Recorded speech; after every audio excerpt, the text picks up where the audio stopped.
ഉണ്ണീശോയുടെ പ്രിയപ്പെട്ടവരെ, ക്രിസ്മസിൻ്റെ അടുത്ത ഒരുക്കത്തിലേക്ക് നാം പ്രവേശിച്ചിരിക്കുകയാണല്ലോ. ലിയോ ടോൾസ്റ്റോയുടെ പ്രശസ്തമായ കഥയാണ് പപ്പവനോവിൻ്റെ ക്രിസ്മസ്. പപ്പവനോവ് ഒരു പാവം ചെരുപ്പുകുത്തിയാണ്. സ്വന്തമെന്ന് പറയുവാൻ ആരുമില്ലാതെ ഈ ഭൂമിയിൽ അനാഥനായി ജീവിക്കുന്ന മനുഷ്യൻ. ക്രിസ്മസ് അടുത്തു വരികയാണല്ലോ.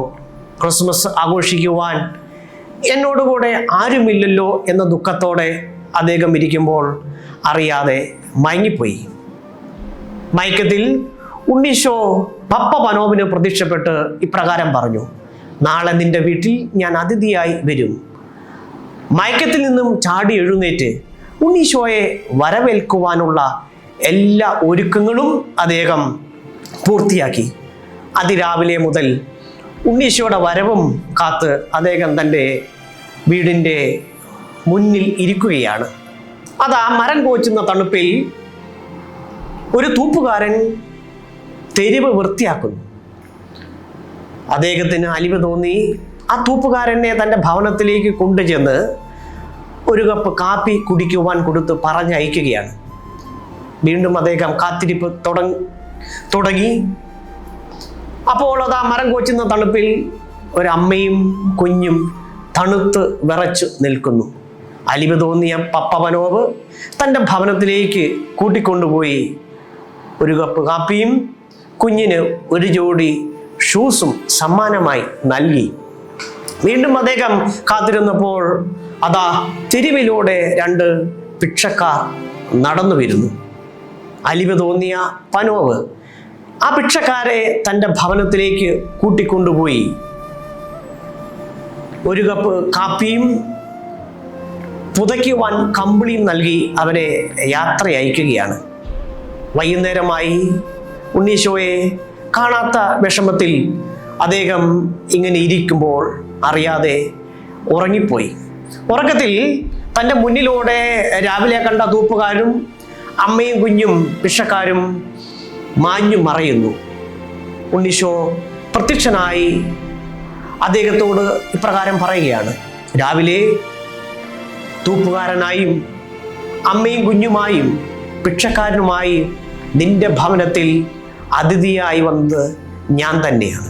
ക്രിസ്തു ജീവിക്കുന്നു എന്ന അപ്പസ്തോലിക പ്രബോധന രേഖയിൽ പരിശുദ്ധ പിതാവ് ഫ്രാൻസിസ് മാർപ്പാപ്പ ഇപ്രകാരം പറഞ്ഞു വെച്ചിരിക്കുകയാണ്: ക്രിസ്തു ജീവിക്കുന്നു, അവിടുന്നാണ് നമ്മുടെ പ്രത്യാശ. അത്ഭുതകരമായ രീതിയിൽ അവിടുന്ന് ലോകത്തിന് യുവത്വം പ്രദാനം ചെയ്യുകയും അവിടുന്ന് സ്പർശിക്കുന്നതെല്ലാം ചെറുപ്പവും പുതുമയുള്ളതും ജീവസ്തുട്ടതാവുകയും ചെയ്യുന്നു. ക്രിസ്മസ് എന്നും മാനവരാശിയുടെ പ്രതീക്ഷയുടെ ഉത്സവമാണല്ലോ. എല്ലാ പ്രതീക്ഷകൾക്കും, എല്ലാ കാത്തിരിപ്പുകൾക്കും, എല്ലാ തയ്യാറെടുപ്പുകൾക്കും ദൈവം തൻ്റെ പുത്രൻ വഴി ഈ ലോകത്തിന് ഉത്തരം കൊടുത്തു. ക്രിസ്മസിൻ്റെ ഏറ്റവും വലിയ സന്ദേശം എന്ന് പറയുന്നത് ദൈവം മനുഷ്യനായി മനുഷ്യൻ്റെ ഇടയിൽ അവനെ രക്ഷിക്കുവാൻ കടന്നു വന്നു എന്നുള്ളതാണ്. ക്രിസ്മസ് എന്നും മാനവരാശിയുടെ പ്രതീക്ഷയുടെ ഉത്സവമാണല്ലോ. സകല പ്രതീക്ഷകൾക്കും കാത്തിരിപ്പുകൾക്കും തയ്യാറെടുപ്പുകൾക്കും ദൈവം തൻ്റെ പുത്രൻ വഴി ഈ ലോകത്തിന് ഉത്തരം കൊടുത്തു. ക്രിസ്മസ് നൽകുന്ന പരമമായ ദർശനങ്ങളിൽ ഏറ്റവും പരമമായ ദർശനം എന്ന് പറയുന്നത് ദൈവം മനുഷ്യനെ അവൻ്റെ തകർച്ചയിൽ ഒരിക്കലും കൈവിട്ടിട്ടില്ല എന്ന യാഥാർത്ഥ്യമാണ്. ദൈവത്തെ അന്വേഷിക്കുന്ന മനുഷ്യനും മനുഷ്യനെ അന്വേഷിക്കുന്ന ദൈവവും തമ്മിൽ കണ്ടുമുട്ടിയ ഇടമാണ് ക്രിസ്മസ് എന്ന് പറയുന്നത്. ദൈവപുത്രൻ്റെ മനുഷ്യാവതാരം എത്രയോ അത്ഭുതവഹമാണ്. ദൈവപുത്രനായിരുന്നിട്ടും തന്നെ ശൂന്യവൽക്കരിച്ച് ദാസന്റെ രൂപം സ്വീകരിച്ച് ഒരു കന്യകയുടെ ഉദരത്തിലൂടെ ഒരു കാലിത്തൊഴുത്തിൻ്റെ അരക്ഷിതാവസ്ഥയിൽ അവൻ ഭോജാതനായി. എല്ലാം ഉണ്ടായിരുന്നിട്ടും ഒന്നും വേണ്ട എന്ന് വെച്ച് മനുഷ്യൻ്റെ ഇല്ലായ്മകളിൽ, അവൻ്റെ ബലഹീനതകളിൽ, അവൻ്റെ കുറവുകളിൽ അവനോട് താതാത്മ്യം പ്രാപിച്ച് അവനുമായി സമരസ്യപ്പെടുന്ന ദൈവത്തിൻ്റെ മനുഷ്യാവതാരം എത്രയോ വിസ്മയത്തോടെ നാം നോക്കിക്കാണേണ്ടിയിരിക്കുന്നു. തൻ്റെ ഏകജാതനെ നൽകുവാൻ തക്ക വിധം ദൈവം ലോകത്തെ അത്രമാത്രം സ്നേഹിച്ചതിൻ്റെ ഏറ്റവും വലിയ തെളിവാണല്ലോ അവൻ്റെ മനുഷ്യ അവതാരം. ഇരുളിൽ നിന്നും പ്രകാശത്തിൻ്റെ പർദീസായിലേക്കുള്ള വാതിൽ അവൻ നമുക്കായി തുറന്ന് നൽകിയിരിക്കുകയാണ്.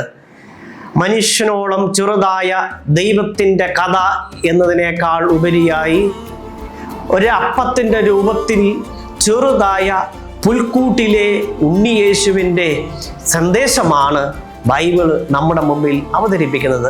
വിശുദ്ധ അഗസ്റ്റിൻ്റെ വാക്കുകൾ ഇപ്രകാരമാണ്: മൃഗങ്ങൾക്ക് ഭക്ഷണം കൊടുക്കുന്ന പുൽത്തൊട്ടിയിൽ അതാ അവിടെ ഇപ്പോൾ കിടക്കുന്നത് ലോകത്തിന് ജീവന് വേണ്ടി സ്വർഗത്തിൽ നിന്നും ഇറങ്ങി വന്ന അപ്പമാണ്. മനുഷ്യൻ ആഗ്രഹിക്കുന്ന നിത്യജീവന്റെ അപ്പം. വിനീതരായ ആട്ടിടയന്മാരും പൂജരാജാക്കന്മാരും എളിമയോടെ ആധ്യാത്മികതയിൽ ജീവിച്ചപ്പോഴാണ് പിറവിയുടെ മഹത്വത്തെ ദർശിക്കുവാനുള്ള ഭാഗ്യം അവർക്ക് സിദ്ധിച്ചത്. ദരിദ്രമായ പിള്ളക്കച്ചകളും സ്നേഹത്തിൻ്റെ സമൃദ്ധിയും കൊണ്ട് ഒരു കാലിത്തൊഴുത്തിനെ യേശുവിൻ്റെ ഭവനമാക്കി മാറ്റുവാൻ പരിശുദ്ധ കന്യകാമറിയത്തിനും വിശുദ്ധ യൗസേപ്പ് പിതാവിനും സാധിച്ചു. സ്നേഹത്തിൻ്റെ പുൽത്തൊട്ടി രക്ഷകനായി നമ്മുടെ ഹൃദയങ്ങളിൽ ഒരുക്കാം. നമ്മുടെ ഹൃദയങ്ങൾ യേശുവിൻ്റെ ഭവനങ്ങളാക്കി മാറ്റി ഈ തിരുപ്പിറവിയെ നമുക്ക് വരവേൽക്കാം. ഏവർക്കും ക്രിസ്മസിൻ്റെ മംഗളങ്ങൾ സ്നേഹത്തോടെ ആശംസിക്കട്ടെ.